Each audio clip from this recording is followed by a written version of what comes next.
made you decide to be an orthopedist? That's a long story. But essentially, my parents told, we came from not a lot in Eastern Canada, so there weren't a lot of Christmas presents, but every year I would ask for one of those little doctor's bags you see in Sears or whatever, in those little magazines. One year I got it, and I still ask for it every year. And so apparently all along when I was younger, I wanted to be a doctor. Having said that, when it came time in university and high school, I finished high school young, and so I started university when I was 16.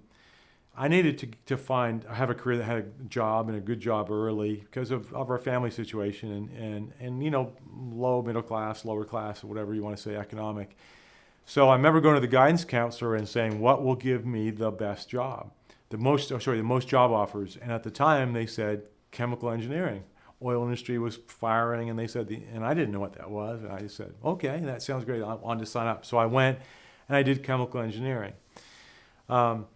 Now, all along, the only person in healthcare in my family was my mom, and she's just a wonderful, caring person, the true kind of nursing kind of person that just likes to take care of people.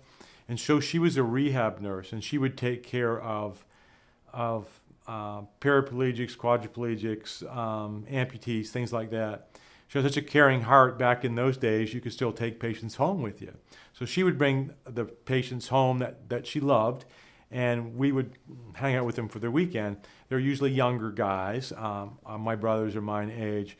And she would bring home paraplegics and quadriplegics, and we'd ask people. I remember one guy in particular, his name was Chrissy McAvoy. He was a full quad, and he was in a chair, and he was about my age, and he was about 12. And I remember talking to him and saying, what would you like to do? What was the one thing you'd love to be able to do? Well, I'd love to be able to run again. Well, what else would you like to be able to do? Because we can't get you to run, because, I like to climb a tree. So my mother tells a story about my brothers and I putting ropes on him, and we hoisted him up into this tree about 15 feet in the air, and here he is paralyzed. And Mom's then come out, and she's very alarmed because it's on her head, literally, if he gets hurt. So fast forward, I'm an engineer now, and there was always this calling to be a physician. After I became a chemical engineer, I was finished when I was 20, started designing reactors and things like that. Very interesting work, but it was very theoretical. In the summer times, I would work sometimes with my mother with paraplegics and things like that. And I remember meeting some of these people when they were older, and I always dreamed of being able to cure paralysis because my mom, that's all she talked about. And so I thought I would take my engineering skills eventually and adapt it to trying to solve a world problem. You're young and you want to save the world kind of thing. So I started a master's in myoelectrics, which is bionics, and $6 million man, all that kind of thing of, artificial arms.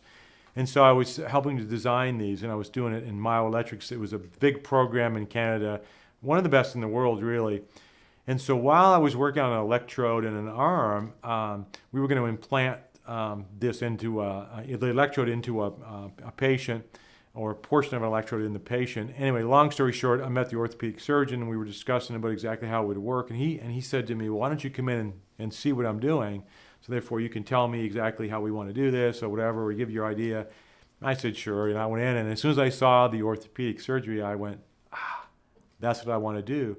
And my goal was to always become an orthopedic surgeon and get back to design work and to research to cure spinal cord paralysis. That was always my goal. But, life gets in the way. You get married, you have children, and my wife finally said to me appropriately, Chris, I know you love being in school and you love to study and do research, but, we need to support our kids and get a job, a real job. And, so I pulled away from research then and then went into private practice. So that's sort of the way it happened.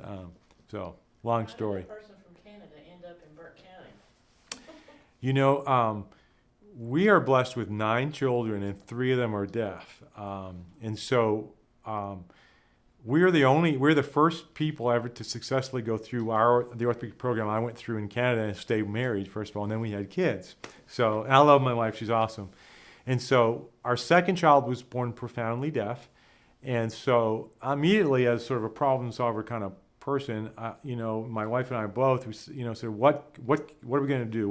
How are we going to maximize her potential? One, she has the most wonderful mother in the world. That's great. But besides that, we decided we needed to move somewhere or live somewhere where there was excellent deaf education.